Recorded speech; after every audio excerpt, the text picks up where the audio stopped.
Welcome to the Spark Live webinar series, one component of our Spark Knowledge Mobilization Program. Spark is Children's Healthcare Canada's shared platform for advocacy, research, and knowledge.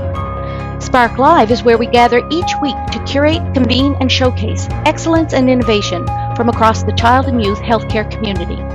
Our goal is to spark conversation, ideas, and action. Children's Healthcare Canada would like to thank our funding partners for their ongoing contributions that support all of our programs and activities, including this Spark Live bi-weekly webinar series. There are two options to join in on the live conversation. Questions and comments for our panel or presenters can be typed into the question box, or comments that you want to share with the audience can be typed into the chat box visible to all of our attendees. For those of you on Twitter, tag @ChildHealthCan on any webinar-related tweets or use the hashtag SparkLive. And to keep up to date on all of Children's Healthcare Canada's webinars and other activities, be sure to sign up for our weekly Spark News e-bulletin by visiting our website at childhealthcan.ca. Hello, everyone, and Happy New Year. We welcome to another edition of Children's Healthcare Canada's Spark Live webinar series. I'm Paula Robeson, your host for the next hour. Children's Healthcare Canada acknowledges that our offices, located in Ottawa, are on the unceded, unsurrendered territory of the Algonquin Anishinaabe people. We recognize and deeply appreciate their historic connection to this place. We also recognize the contributions that Métis, Inuit, and other Indigenous peoples have made, both in shaping and strengthening this community, our province, and the country. Today, we are delighted to bring you Telerehabilitation for children and youth with disabilities, evidence and perspectives. And we're bringing this to you today in partnership with ChildBright. Before we begin, we invite you to answer a few poll questions for us. We'll leave that up for just a few moments. And while you're answering the poll questions, I want to thank everyone for attending today and take this opportunity to introduce our three phenomenal guests. First, Annette Myanmar is Vice Dean of Education at the Faculty of Medicine and Health Sciences at McGill University and a Senior Scientist at the Research Institute of McGill University Health Center.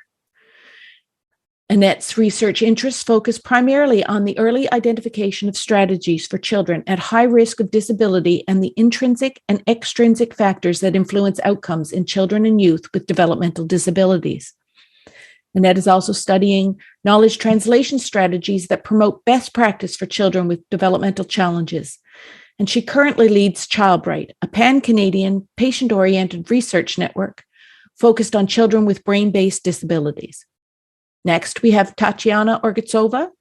Tatiana is an assistant professor at the School of Physical and Occupational Therapy at McGill University and a site researcher in pediatrics at the Research Center of the Jewish Rehabilitation Hospital. Tatiana's research aims are to improve the lives of children with brain-based disabilities and their families.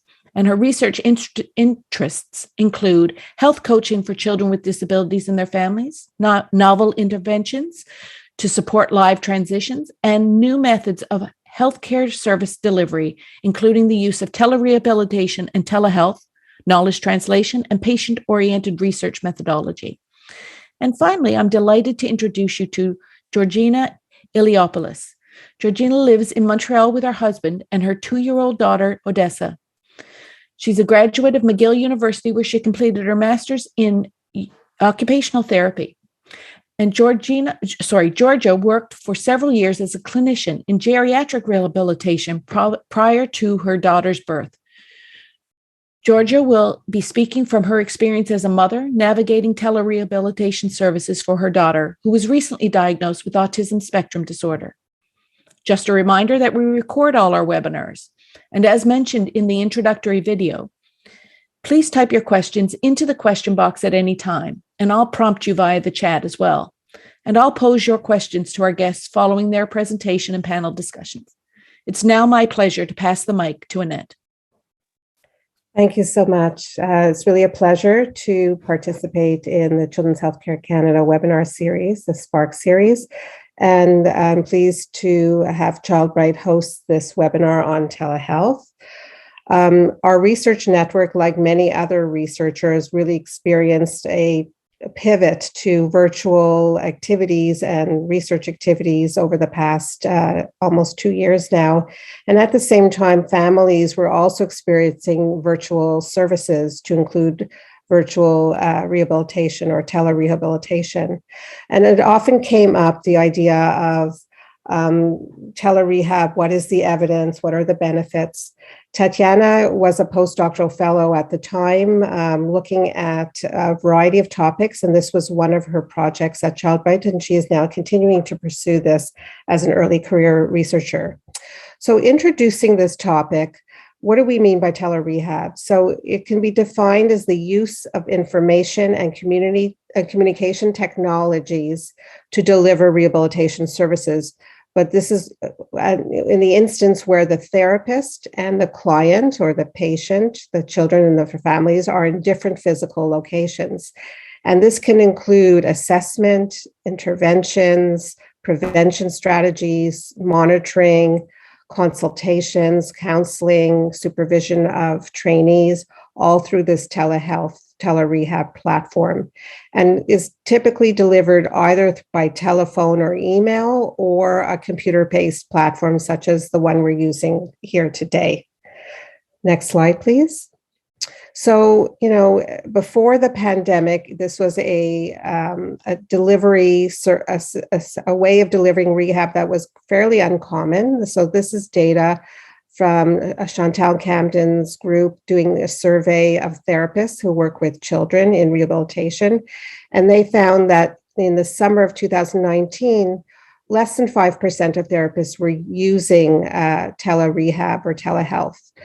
But they repeated this survey in the peak of the first wave in May of 2020 and found that the vast majority of rehabilitation specialists in PEDS were using telehealth or telerehab.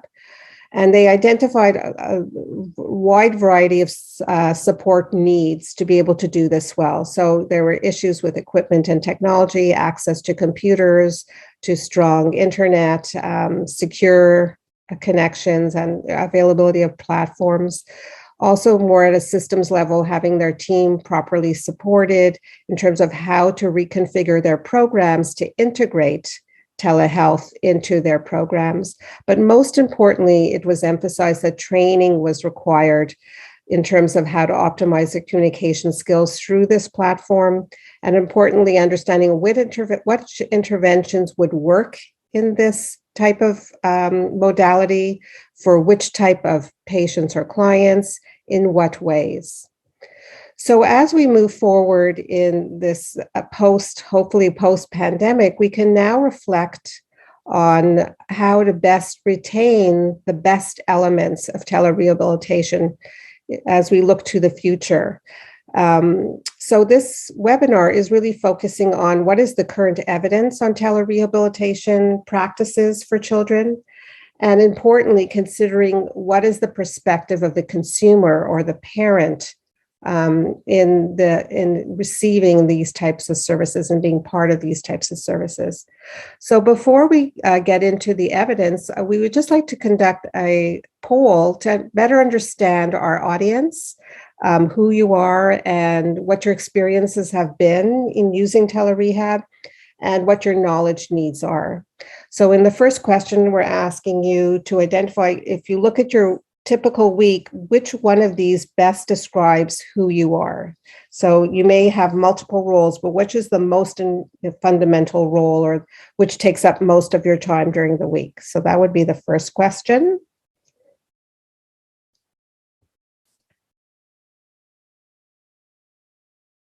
So I don't know if the panelists can tell us if most people have made a choice as we move on to the second question. I'm not seeing any responses. Jose? The poll is live at the moment. Is everyone able to see it?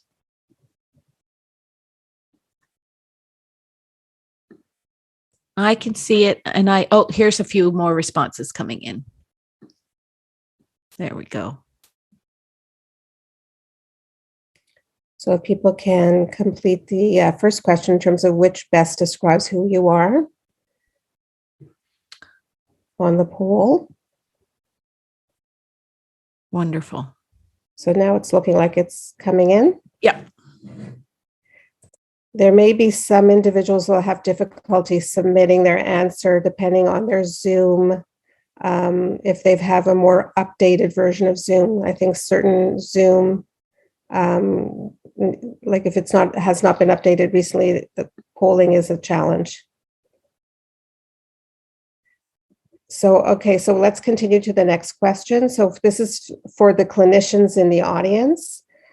What has been the extent of your experience in using telerehabilitation services? So has it been very high that you use it very often, even before the pandemic? Has it been moderate that you've used it many times in a week, but only during the pandemic, not before? Low, that you've only used it a few times ever, and none that you've never used it. So which best characterizes who you are? Then we'll move on to the next, because I'm seeing from the chat that people can't submit until they do all the questions. So the third question is also directed to the clinicians in the audience. And here you could choose multiple answers. So please select all those that apply, that are relevant to you. And what are your main knowledge needs or concerns about the use of telerehabilitation in your practice? So then having more knowledge about evidence-based practices, the issues relating to technology supports or challenges with technology, aspects of ethics and confidentiality, charting, preparing clients for visits through the telehealth approach, the etiquette of the interactions online, clinician-patient relationship through the telerehab, and supervising learners through telerehab approaches.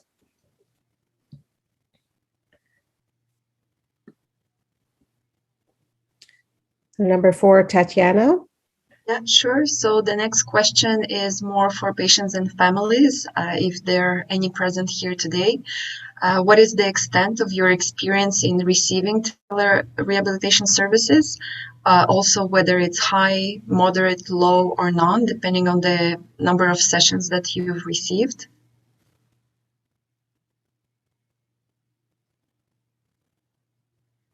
So some people are saying if they're not patients and they don't complete these, they can't submit. So I guess, and we don't have not applicable. I just see this. I did not realize you had to do all of these to submit the polls. So maybe they could do their best guess of what they think the patient's experience is, so that they could submit the poll. Right. So for the next questions, it's also for patients and families. How satisfied are you in general with telerehabilitation services?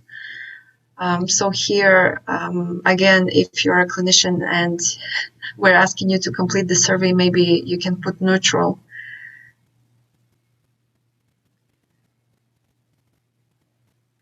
And then the last questions is for everyone. So according to you, what will be the future of telerehab in pediatric practice? Once the pandemic ends, do you think services will go back to face-to-face and telerehabilitation will be a thing of the past? Or do you think pediatric rehab will adopt more of a hybrid model where certain services will be provided through telehealth and others will use the more traditional face-to-face methods of care?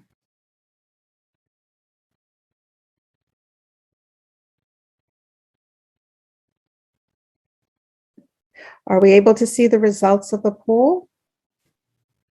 Just to have a sense of where we're at. So we see that over 40, close to half are clinicians or program coordinators, program administrators. So it looks like the vast majority are from the clinical environment as frontline clinicians and coordinators. We do have 12% researchers, and we have 10% trainees, some teachers, but no patient partner patients. and a small number of community and one community partner. So it's predominantly a clinical audience, but also we have researchers and trainees, which is great. Do we have the next question? You can just scroll down. I just lost it. So maybe Tana, could you take it on? So the next question was for clinicians, the extent to which you have experience in providing tele-rehab services. So we have the majority at 40% that has moderate experience. So they've used it many times a week, but only during the pandemic and not before.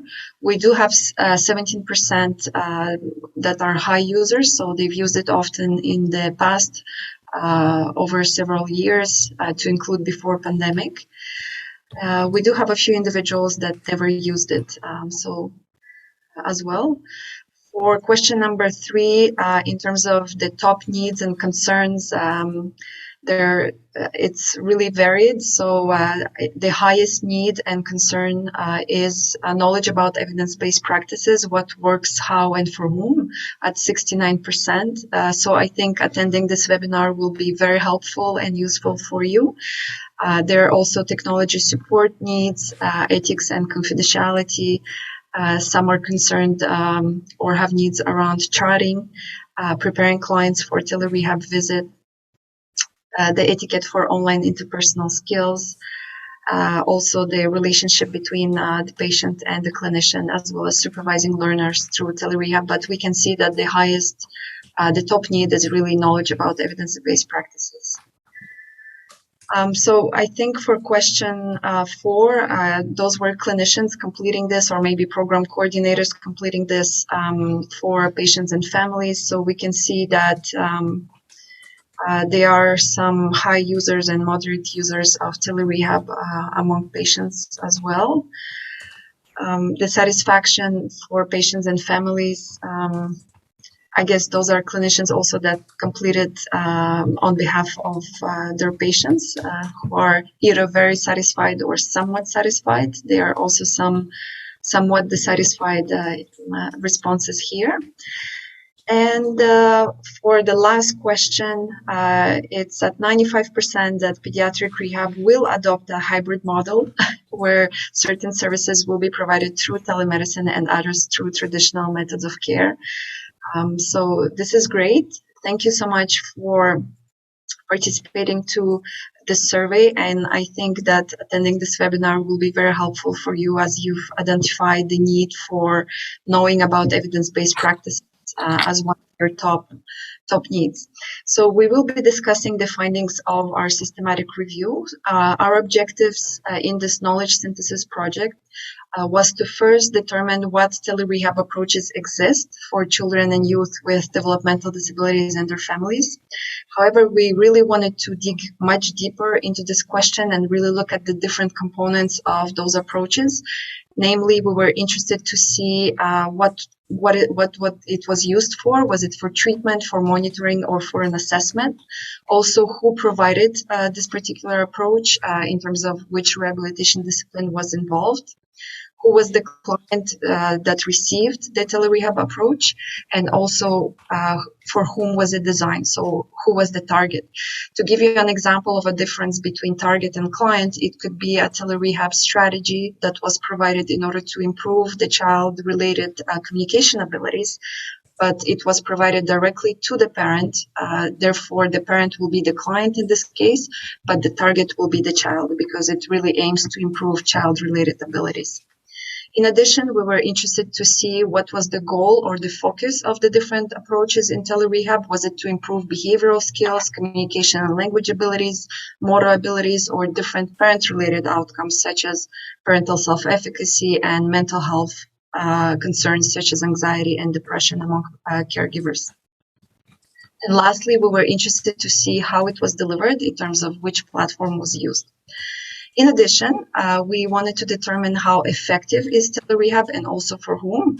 We do realize that developmental disabilities is this really large umbrella that comprises different conditions. So we wanted to see, is it effective for certain diagnostic groups and less for others? And lastly, to make a first step into evidence-based practices and to really guide the evidence-based practices for clinicians, we wanted to determine how strong is the evidence that is out there. So in order to answer to those questions, we've conducted a thorough, comprehensive, systematic literature review that is composed of several standard steps that you can see on the screen. I won't go into too much details in the methodology, but we have started from about 800 citations, and this was tapered down to 55 tele-treatment studies and 16 tele-assessment studies. It is important to note that we've conducted quality ratings of all of the included intervention studies in order to really generate those levels of the evidence to really make that step into evidence-based practices for clinicians. So we'll start with overviewing teletreatment studies. So like I said, we have found 55 different citations, and those were divided into 6 different diagnostic groups. So we have autism spectrum disorder group with 16 studies, followed by traumatic brain injury, cerebral palsy, attention deficit and hyperactivity disorder. We also have studies that included children with different developmental conditions. So we've classified them into the mixed category, as well as the intellectual disability and learning disabilities as well. So you can see that from the map that those projects are really concentrated in the United States, Europe, as well as Australia, but we do have some Canadian studies that were conducted as well. In terms of giving you an overview of the methodology that was used, over half of the studies are randomized clinical trials, and a lot of them are of high quality. So this is really good news. This tells us that we can start generating those evidence-based guidelines for clinicians. In terms of the population, the average sample size in those research projects were about 62 individuals who were aged about 9.3 years old. We were also able to identify 9 different health disciplines that were involved throughout the projects, and I've listed the most common ones. They include psychology, followed by multidisciplinary team that was comprised of occupational therapy, physical therapy, speech-language pathology, and psychology. And this was followed by projects engaging occupational therapists and speech-language pathologists. Now, in terms of the target, the most common target was to really improve both child and parent-related outcomes in close to 53% of the studies. This was followed by close to 42% of the studies that looked at improving child-related abilities only. And then we had fewer studies that looked at improving only parent-related skills, such as parental self-efficacy and different outcomes related to caregivers. In terms of the clinician involvement, we found that over half of the studies involved clinicians really regularly, so that it was an active involvement in every single tele-rehab session. Then for close to 35% of the studies, clinicians were just monitoring the progress of their participants over time. For instance, they were connecting with them either once a week or once every 2 weeks just to find out how the tele-rehab approach is going and to answer different questions and to gather some feedback. There was also a subset of studies at 9% that had no clinical involvement. So patients were just using passive web, going through the different tele-rehabilitation programs, using different apps and the web. Although in some of those studies, there was an initial involvement of the clinician to introduce the app or introduce the specific web program, but then there was no subsequent follow-up or monitoring from the clinical side. In terms of the receiving client, we can see that parents alone was the most common receiving client, followed by the team of child, youth together with the parent, and then child or youth alone for the remainder of the studies. So different platforms were used across the telerehabilitation studies, and we can see that video conferencing was very popular at close to 70%. And I think being a clinician myself, an occupational therapist, this is really representative of our needs as clinicians to really have this visual of our patients and families in addition to having the auditory that we would normally have through phone calls. So I think this is quite representative of what is actually happening in clinical settings. So in terms of the focus or the goal of different telerehabilitation approaches, there were several ones, and we've are listing here just the most common ones, which was to improve child's behavior, followed by different parent skills and parental well-being, child's motor function, their communication and language abilities, their social participation, as well as mobility and physical activity. Now, our question about the effectiveness of telerehab. We've determined that telerehabilitation was found to be as effective, so really comparable, as the comparison interventions that were studied in the randomized clinical trials in improving 51.4% of the outcomes. In addition, telerehabilitation was found to be more effective than the comparison intervention in improving 48.1% of the outcomes. And the really good news is that in none of the cases, in none of the studies that we found that telerehab was less effective or detrimental in comparison to the other interventions that were studied. Now, for those who are here today and you're more interested in the actual strength of the evidence, so this is for which purpose we have conducted the quality ratings of all of the included studies. We have determined that although for 38.6% of the outcomes, this is covered by insufficient or level 5 evidence. So this is really data that is coming from non-randomized clinical trials of much lower quality, such as single subject study designs.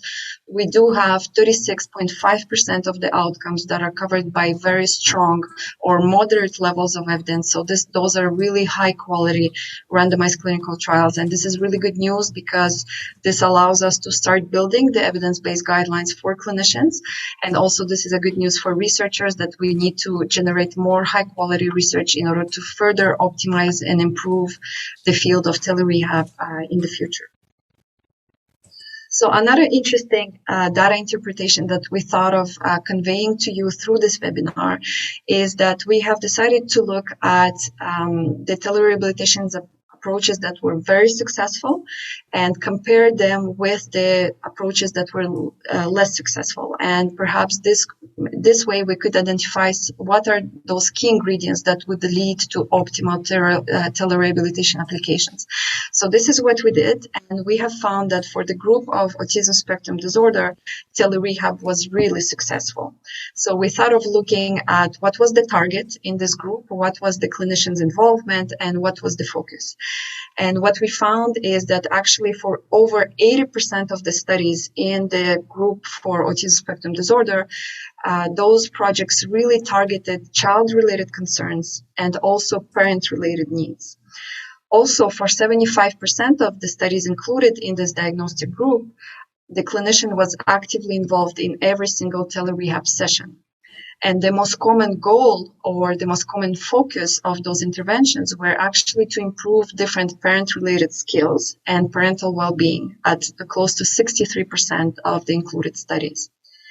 Now, if we look at the other diagnostic groups where telerehab was found to be less successful, and those include TBI and cerebral palsy, we also extracted the same information from those groups, and we can see a quite different picture. For instance, in cerebral palsy, we see that this child and parent targeted approach was actually never used. We also can see that the active involvement of the clinician is to a lesser degree in both of those diagnostic groups. And also they do focus less to really not at all on parental skills and well-being. So we could potentially deduce from that those three elements of the target, clinician involvement, and the actual focus of telerehab are important elements in perhaps optimizing the outcomes for your patients and families. So we do recommend to clinicians who are attending today's webinar to really try to focus and to use a family-centered approach where you would address the needs of the caregiver in addition to the challenges that are related directly to the child. And we also suggest to be actively present and engaged in every or most of the telerehab sessions, because this tends to show much better results among patients and families. So now for tele-assessments, since we have found fewer studies in this category, we've decided to classify them by health discipline rather than by diagnostic group. And we have found 6 rehabilitation disciplines, including speech-language pathology with 6 studies, audiology, neuropsychology, disciplinary team, physical therapy, and vision specialist. And as you can see by the map, again, those studies are concentrated in the United States and Australia. So to give you an overview, close to 60% of the teleassessment studies use what we call a method comparison approach. So this is an approach where the research team will conduct their traditional measure in person or face-to-face, and they will also conduct the same measure but using telemedicine, and then they will compare the results. So this is a great methodology to use in assessment type of studies. So close to 60% of them employed that particular approach. The sample size of the involved individual really had a wide range from anywhere from 4 individuals to over 6,000 individuals that were involved in those assessment studies. Those were children aged between 0.3 and 18 years old. All of the assessments were really targeting the child. So they were child targeted, and they looked at assessing different skills, abilities, and signs and symptoms to include speech abilities, dysphagia, developmental status, signs and symptoms of autism spectrum disorder, hearing and visual acuity, as well as motor performance. And as for the results, for the studies that use this method comparison approach, they have found excellent agreement between the face-to-face version of their tool and the teleassessment version of their tool. In addition, a lot of studies also reported that caregivers were highly satisfied with the whole approach of using the telemedicine or telerehab for the purpose of evaluation. So just a quick summary about the systematic review findings. So in terms of the teletreatments, we have found 55 studies that covered 6 different diagnostic groups. Half of this evidence emerged from randomized clinical trials. Many of them are of high quality. We were able to identify some key ingredients for potentially successful telerehabilitation sessions, and those include to use a family-centered approach in which the clinician will address caregivers' concerns in addition to child-related challenges, and also for clinicians to be actively involved in most or in all of the sessions. We also found that telerehab was as or more effective than the comparison interventions in improving outcomes. For teleassessments, we found fewer studies, but they covered 6 different rehabilitation disciplines where more than half of the evidence emerged from method comparison studies of high quality. And we have found excellent agreement between the face-to-face measure and the tele assessments that were used. One message that we would like to really emphasize on and to convey is that those findings are not random, and we need to be quite careful with generalizations. So when we do say that telerehab was found to be more effective or as effective, or we have an excellent agreement between 2 measures of face-to-face versus teleassessment, we really need to keep in mind that this relates to the actual goals and focuses of those approaches. For instance, it is to no surprise that we didn't find any studies that looked at improving muscle tone or evaluate passive range of motion or active range of motion, maybe something that will be less feasible to be done over telemedicine, right? So when we talk about those findings, it's really important for clinicians and other viewers to understand that this really relates to the specific goals and objectives of those projects. So now we are going to pass to a very exciting part where we actually have Georgia with us today and to speak about her parent-related experience, parent perspective. This is a very valuable discussion. And thank you so much, Georgia, for being with us today, for taking the time. We do realize that this is might be very difficult in your situation as a mother of a child with disabilities. So we really appreciate your involvement. And I think this will be very helpful for clinicians and for others who are attending here today to hear about firsthand experience of a parent going through telerehab. So to start off this discussion, can you just give us an overview of who you are, who your child is, and how you came about experiencing telerehabilitation? Sure. Good morning. Our first experience with telerehabilitation was when my daughter was 17 months old. That was the summer of 2020, and we were consulting a speech-language pathologist. And recently, we also consulted a speech language pathologist as well. And my daughter now is almost 2 years old. So originally, when we consulted the speech language pathologist, the reason why we consulted her was because our daughter was not reaching her communication milestones. She wasn't saying any words. She didn't have much eye contact, and she wasn't responding to her name. So we were worried that she was showing the early signs of autism spectrum disorder. And so the goals of consulting was that we would do an assessment to see how we could help our daughter communicate, but also to do a screening for ASD. And so we started with the evaluation, which was done with video recordings and in a variety of contexts in her daily routine, playing with peers, her interaction with us. And we also did some questionnaires with the speech language pathologist.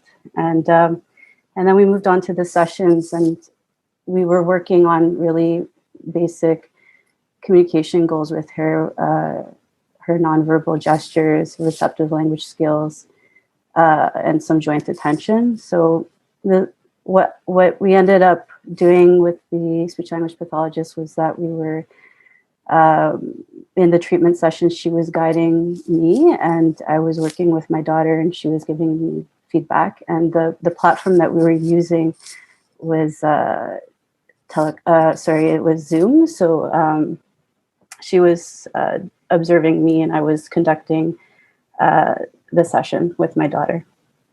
I see.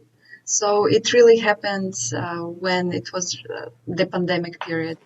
Yeah, it was definitely the height of the pandemic. We were searching for an SLP. We couldn't find one that would take us in clinic. So we did find one that was doing telerehabilitation.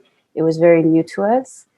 And again, now we were searching again for an SLP, and with the rise of Omicron, we're switching back to telerehabilitation. So we had a new experience recently, again, now that my daughter is older. So it was interesting to see there are some differences there, but so we have two different time periods, but very similar circumstances. So thank you so much, Georgia. Would you tell us what was challenging in your experience? What do you think were the drawbacks or the disadvantages? So, I mean, for me, during the treatment sessions, I found it was challenging. I mean, I have my daughter was very young at the time. And for me, the challenge was keeping my daughter engaged while shifting my focus and listening to the therapist, and then shifting back to my daughter and executing whatever the strategy was and getting feedback. So just constantly shifting my focus and keeping my daughter engaged is very challenging for me using this method.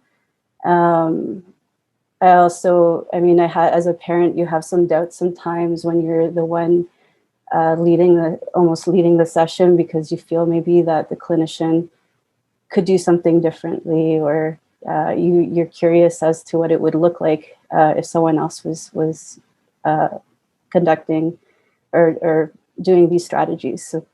So it was a bit, I had some doubts as a parent while I was doing it, but I worked through it. And also just, using this type of platform, the technology sometimes can be challenging, and problem solving through, issues with, like, for instance, my daughter had a harder time concentrating when she could hear the clinician. So then we had to find maybe a wireless headset, and just finding the right technology that works well. And it's very time wasting sometimes in a therapy session. So as a parent, you feel that you're not utilizing sometimes the whole session for therapy. You're using it to problem solve maybe technical issues, or problem solving how to structure the session to be more to suit you better, or to suit your child better.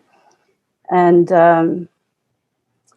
so talking about problem solving during the session, I mean, I had recently when we saw our new SLP, what I noticed was in both cases that there was no preparation beforehand. I wasn't asked what I thought might work best for my daughter. And I went into the session thinking that it would look like what it was like with our previous SLP. And it was completely different. It was online games where my daughter was supposed to directly interact with the therapist. And my daughter wanted to manipulate what was on the screen and she couldn't, so she got frustrated. And so the session ended after about 10 minutes. So it wasn't a very successful session, but if the therapist had maybe spoken to me beforehand, I could have told her that it was likely not to go well. So I think that's a key point to make. So you've mentioned that we could prepare patients and families better for visit so that they know what to expect. Is there anything else we can do from your parent perspective to really improve experience with telerehab for patients and families? Yeah, just to reiterate, speaking with parents ahead of time, just to get feedback on what they feel might work, what kind of technology they have, what are they using. I think it's really valuable to do that. It could be as simple as giving information to parents about how to set up the environment to make the session more successful. It could be as simple as being in a room and being able to close the door so that the child can remain more focused. I think preparation is really the key point here and how things can be improved, and just having an open discussion with the family beforehand instead of problem solving through sessions. I mean, I understand that there will probably be some problem solving no matter what, but the discussion beforehand is really important. This is very valuable information, I think, for all clinicians who are attending today and for researchers too, to maybe generate and come up with those tools that could help clinicians and help patients and families. So to end more on a positive note, what were the benefits for you and for your daughter? Yeah, I mean, there is a definite benefits. I know it sounded like I was focusing on the negative. The teletherapy was very valuable to us. My daughter made amazing and is making amazing progress with it. And I mean, as a parent, the obvious reduced COVID risk is always it's a benefit. It reduces your stress, fewer displacements. I mean, if you have a child that has difficulty with transitions, and just in general for time management for families, being able to stay home is very valuable. Personally, maybe this might not be applicable to everyone, but for us, what happened in our session and what ended up working for us was splitting the session into parent coaching at the beginning, and then direct observation with my daughter, and my husband was involved also in the latter part of the session, and we received feedback from the therapist at that time. And why that was so valuable for us was because where we are, if you are doing face-to-face sessions, often only one parent can attend. And so this way my husband was involved as well. He could get feedback as well. We were there as a team, as a group to work with our daughter. So I thought that was a very big benefit. And so it also, I think, saying that it empowered me as a parent. I mean, I was more accountable in my child's therapy. I wasn't playing a passive role or just watching or listening. I was trying out strategies. I was receiving feedback. My capacities grew. I felt more confident in my ability to work with my daughter, because a lot of it gets carried out, between sessions at home. So you want to feel as a parent that you're getting these strategies right, and then you can go back with even more, constructive or more detailed feedback to get advice from the therapist. Mm-hmm, mm-hmm. Well, this is really great to hear. And the last question will kind of be one of the questions from the poll. So you will be our voice for patients, partner, and caregivers.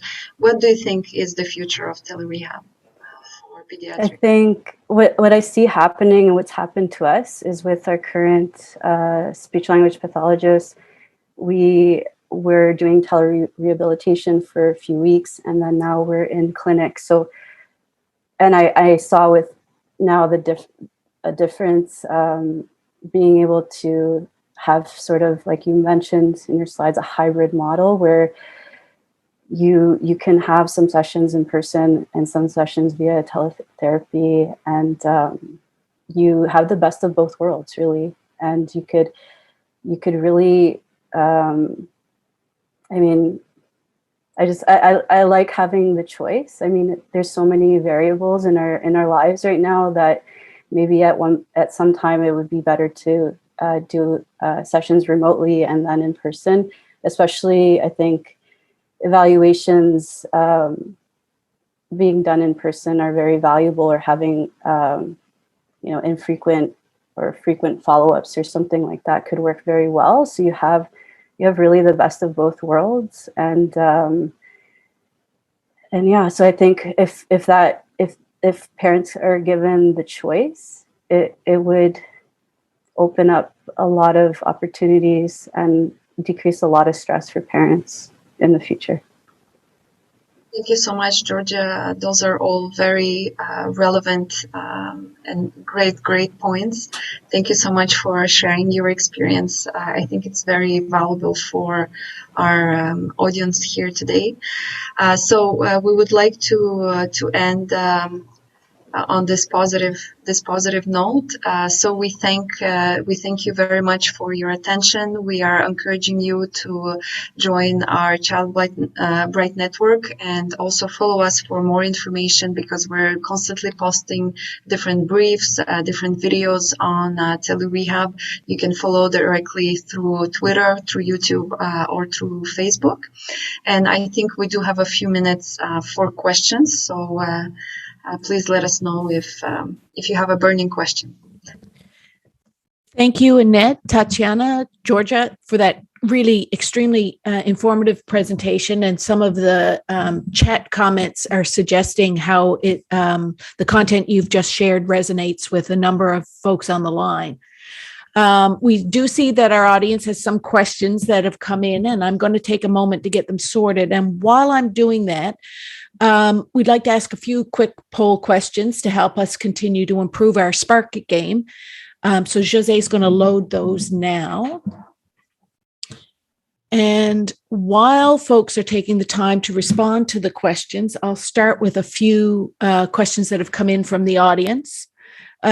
Julie asks, as a child clinician, how to integrate or justify parent-focused objectives in charting? How does one document that in the current system? So I think, it really depends on the institution, because many will, as being a family-centered institution, would actually value outcomes that are relating to the family, given its importance to the child's development. But if your program really must have a child-specific outcome, then you can kind of reframe it in terms of by providing parents with competence and confidence in stimulating their child's, let's say, language skills in blah, blah, blah, that will result in improvements in the child's expressive language skills. So basically reframing that the benefit to the parent will result in a gain in development if it needs to be kind of framed by the child. But, it would be important to encourage institutions to consider the importance of family outcomes as being as relevant to child outcomes. So I'm not sure if that answers the question. Great. If you need more detail, Julie, just type away in the chat box and we can go from there. Georgia asks, why after your first experience with telespeech did you try to seek in-clinic services?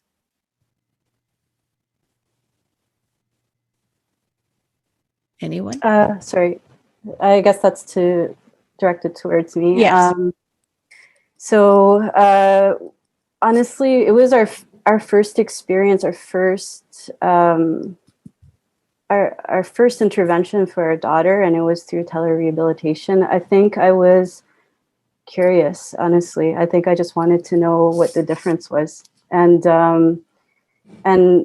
After experiencing both, I mean, like I mentioned, the hybrid model, I think, is the most ideal situation because there's benefits to both. There's face-to-face where a clinician is problem solving on the spot using their clinical reasoning, and then telerehabilitation where, you know, the family's needs are met a little bit better in some ways, and coaching can happen a little bit more, and there could be a bit of both parent coaching and feedback from the clinician with the child or interaction with the child. So it was just a matter of me getting more experience with my daughter and figuring out what was best for her. That's why. Great, thank you. Another question about working as a team while providing services online. What are the best practices for this and the integration with the team? So there were actually a number of studies that included this multidisciplinary team of professionals, and they were actually quite successful. And I believe that the way they've worked is that each professional had their own window within the telerehab session where they would provide their particular intervention to the individual. This is how they were working, and sometimes it included 3 different professionals, other times 4 different professionals, or sometimes the patients and families would connect with the different professionals on separate times during the week, but they will still cover the goals with that professional. Great. I think also for different professionals working with a child, they're each working on different goals and different interventions.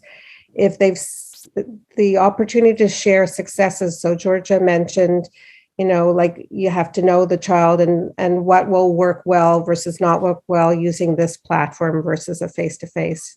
So, if a therapist sees a strategy that didn't work or the parent shares a strategy that works better using telerehab, that it would be great for the team members to be able to communicate, the strategies, because it's not cookie cutter, so it's important to understand the uniqueness of every family and every child. And some may benefit more from one approach, face-to-face versus telerehab, and even within telerehab, how to optimize the success of that approach. So, team members, there's the importance of interprofessional practice and sharing, which, whether it's face-to-face or using telehealth approaches, we need to do better in terms of sharing information. And this would be the type of information that could be shared.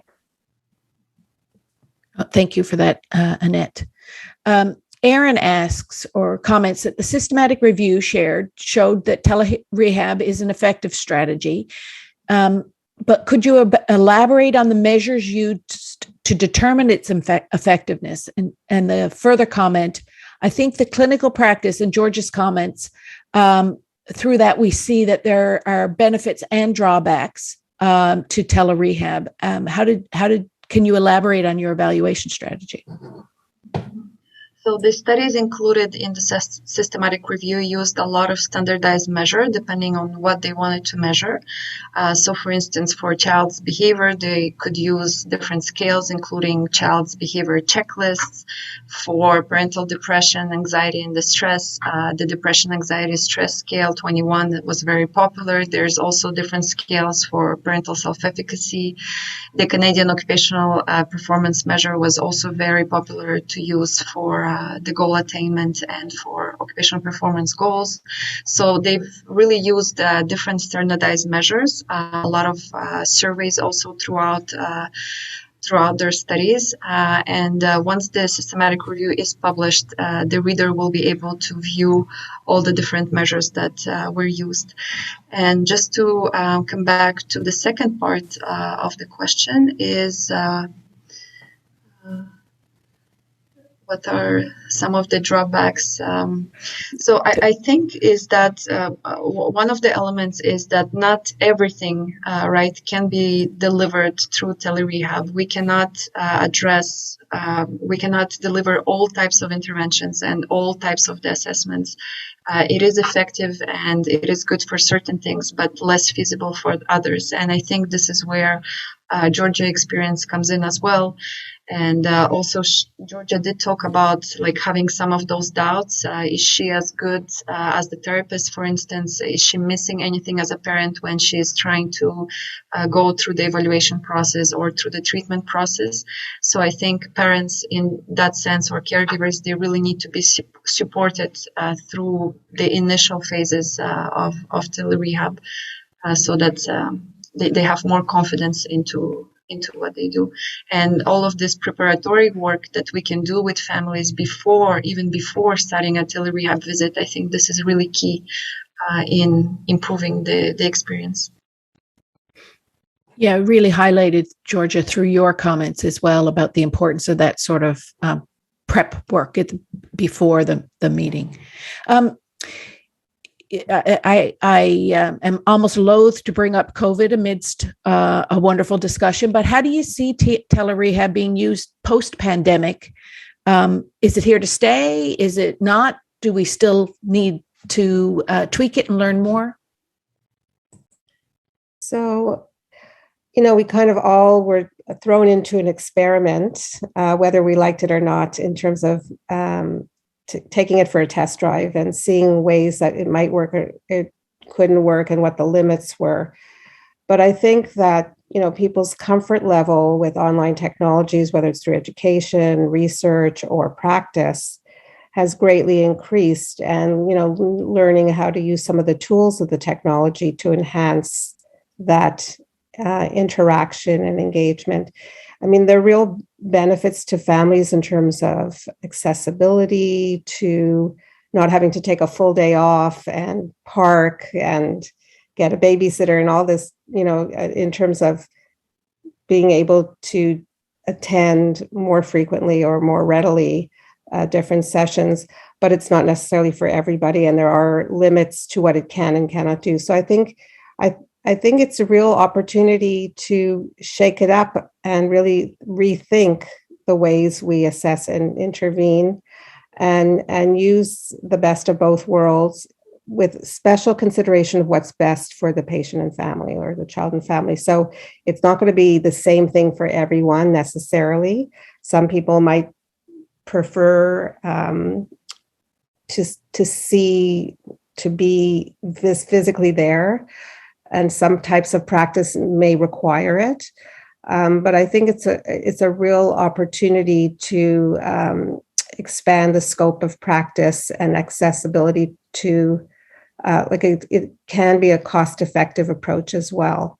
So there are definite advantages, and I think working with families to find what's best for children, I think it's just a great opportunity for the future. And Georgia, before I end this wonderful session, A, thank you so much for sharing. And B, do you see it all as here to stay from a parent perspective? I think so. I'm reading some comments. I wouldn't have experienced, maybe I wouldn't have experienced telerehabilitation if it wasn't for the pandemic. But I'm glad that I did, because I would now knowing what the benefits are and how it can be adapted to suit our needs, I would definitely use it. I think it's very valuable, and I hope it continues even if the pandemic ends. Great to hear, because it's really you and your wee one that all of this is for. So that's wonderful. So that's the end of our time today. But thank you, Tatiana, Annette, and Georgia for sharing your time and expertise. Thank you to all our members and other attendees for choosing to join us. We know how busy you all are right now, and we hope you depart with some practical knowledge or connections to bring back to your organization. We invite you to join us tomorrow for our Immunizing Children with Confidence pop-up event called Vaccination Conversations. It's part of National Kids and Vaccine Day, so this event is brought to you by Children's Healthcare Canada, Solutions for Kids in Pain, or SKIP, and our event co-hosts, the Stollery Children's Hospital and Alberta Health Services. It's not too late to register, but there are just a few spots left, so go to childhealthcan.ca for more information.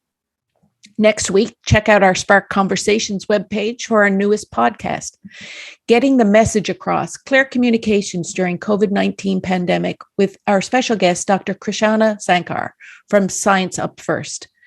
And next month is Family Engagement Month on Spark. Join us on February 23rd for our webinar, Life Beyond Trauma program for parents of neurodiverse children with post-traumatic stress disorder, co-hosted again by Childbright. We're pleased to bring you another episode of Spark Conversations with Children's Healthcare Canada's Patient and Family Leadership Award winner, Rachel Martins, titled More Than Just a Tick Box, Building Back Better Through Family Engagement. Thanks again, Annette, Tatiana, Georgia. Thanks to all of our attendees for joining us today, and hopefully we'll see you back here on next time on Spark Live. Bye-bye for now.